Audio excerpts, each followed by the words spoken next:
Arĩmi a itũngũrũ, waru na matumbĩ ona no mahũmũkĩte thutha wa kamĩtĩ ya kĩgĩna gũteanĩria igoti rĩrĩa rĩrendekithĩtio. Matumbĩ, waru na itũngũrũ iria irauma nja wa bũrũri nacio ĩrĩrĩhagĩrwo igoti. Oho arĩmi a biacara nini arĩa mathũkũmaga thĩ wa ciringi mirioni 1 o mwaka nĩcieheretio harĩ mũtaratara wa kũrutaga rĩthiti cia KRA hĩndĩ ya kwamũkĩra marĩhi kũhĩtũkĩra mũtambo wa ATMs. Ndereti ĩno ĩratemanio mĩaraho ĩno bunge-inĩ o ikĩanjia gũcirĩrwo rũciũ. Avocado farmers being asked to give ATMs receipts.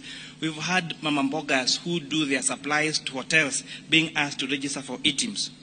We have proposed that these people be given exemption on ATMs registration, and especially for those farmers and those small businesses that have a turnover of below 1 million shillings.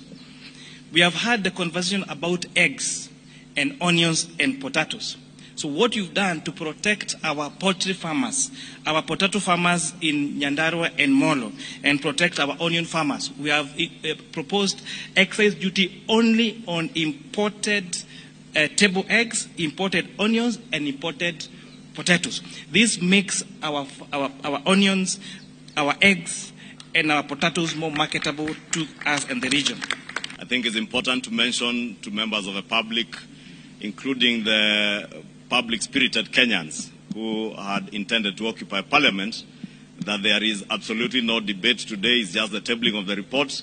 Debate shall begin tomorrow morning, the whole of tomorrow, and continues to Thursday, and will allow time over the weekend for possible amendments from other members of Parliament.